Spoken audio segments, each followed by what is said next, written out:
On appelle comme ça le magicien du désert. Pourquoi cette fixation sur le désert? Parce que vous savez que en 98, on a créé le premier film. Oui, c'est ça. Et quand on a fait le premier film, c'était quand même, on a arrêté une rébellion.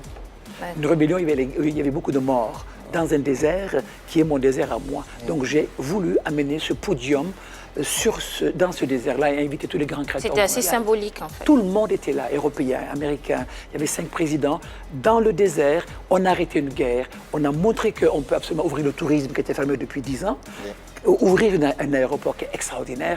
Amener les premières dames d'Afrique là. Amener les beautés comme vous qui amenaient surtout la... C'est important, c'est vrai. Et donc, ça m'a donné cette chance d'être appelé Prince du désert parce qu'on a fait un travail conséquent. Comme le disait quelqu'un, l'Afrique est l'une des plus belles parties de notre cœur et nous aimons votre Afrique, monsieur Alpha. Merci beaucoup. Très heureux. Je crois que la jeunesse et notre Afrique est la nôtre. Notre Afrique est que nous devons la porter dans nos cœurs et on doit aussi se donner la main entre nous parce que l'amour entre Africains est très important. Très, très important et ça se salue. Existe-t-il une mode africaine? Mesdames, monsieur? Ben oui, aujourd'hui on peut dire avec assurance qu'il existe une mode africaine. Non seulement elle existe, mais elle influence le monde aujourd'hui. La mode africaine, elle a quand même ses caractéristiques qui lui permettent de se distinguer de ce qui vient d'ailleurs de la mode qui l'a pendant longtemps influencé. On a les couleurs par exemple. On sait qu'en Afrique, on s'habille de façon très très colorée, mais il y a surtout les matières, les tissus qu'on utilise, des matières qui sont de plus en plus mises en valeur par nos créateurs, mais qui sont de plus en plus portées par les jeunes, qui sont mises en valeur par les jeunes, ce qui n'était pas le cas il y a quelques années. On a par exemple le Bogolan, dont Chris Seydou a été le père, le défenseur pendant très très longtemps, jusqu'à ce qu'il nous quitte malheureusement. On a le Bogolan, on a le Raffia, on a le Velou de Kassai, on a le Faso d'Ansani du Burkina Faso. Oui. On a tellement de belles choses. On a le Kita de Côte d'Ivoire qui est le Kente au Ghana qu'on met de plus en plus en valeur. Aujourd'hui, les jeunes portent le wax. Ils le portent. Voilà, toi tu le portes si bien et t'es tout beau en plus là-dedans. Donc, tu le dis tellement tard. On se rappelle aussi de la collection croisière de Dior qui a fait un gros clin d'œil à l'Afrique. Et on voit bien que nos créateurs ont de plus en plus de place. En Occident, on voit de grandes stars qui portent du wax, qui portent du Bogolan. Et donc oui, la mode, elle se positionne, elle est bien positionnée. Mais bon, on doit encore la pousser, bien évidemment. Ok, d'accord. On entend Marie-Dominique. Influence, matière et ses différentes spécificités, couleurs, événements qui valorisent également ces matières et la mode africaine. Yeux doux de l'Occident à l'industrie africaine. Pour autant, est-ce que ça suffit pour affirmer qu'il existe une mode africaine, Annie-France? Bon, bah, je pense que non. Je pense que non, je suis désolée de le dire, mais je pense que non. Mais pourquoi?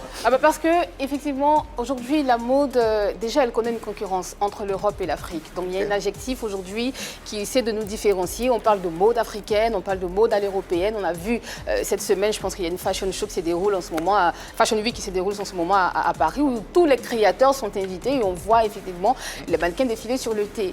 Pour autant, est-ce qu'on peut dire qu'une mode africaine existe?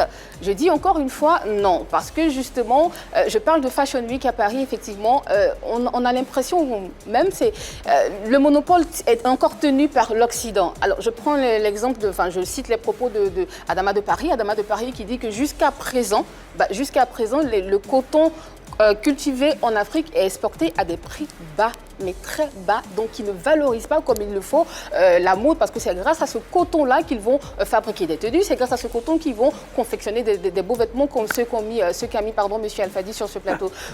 Un autre problème encore qui me fait dire que la mode africaine n'existe pas vraiment, c'est que dans nos boutiques ici, dans des boutiques de nos stylistes et de nos modélistes, voilà, les prix sont exorbitants, Yves. Les prix sont exorbitants et on a l'impression, il nous donne l'impression d'être dirigé vers une clientèle élitiste. Oui, mais on parle des prix de quoi? On parle des prix des tenues. Des tenues africaines. Des tenues faites par des créateurs africains. Oui, par des créateurs africains. Qui valorisent la culture africaine. On ne peut pas valoriser la culture africaine si tout le monde n'a pas accès à cela, Marie-Dominique. Ah si, on la valorise. Là, on parle de prix, on parle d'un problème différent. D'accord. On parle de prix, c'est cher. On parle de prix, on parle de beauté. On parle de prix, on parle de mode, effectivement. Mais justement, je n'ai pas fini, mais bon, c'est pas grave, je lui explique qu'en fait, voilà, c'est vrai que la mode est là, mais les prix sont exorbitants. Il se il s'adressait tout à l'heure à la jeunesse. Comment cette jeunesse-là arrive à avoir, comment on appelle, accès à des tenues de M. Al-Fadi. Et ensuite, elle a dit des tenues, des couleurs. Si tu veux porter quelque chose qui est africain, tu nous mets du kente, tu nous mets du faya, je crois que c'est la tenue éthiopienne, tu nous mets du ludok, tu nous mets du batik pour nous dire que tu es africain et que tu es fier. Tu nous mets des coris dans la tête pour nous dire que tu es fier d'être africain. Mais tu ne vas pas mettre un jeans et mettre 2-3 tissus de pagne et me dire « Oh, mais je suis dans la mode africaine ». Il faut arrêter, franchement. Ah, d'accord.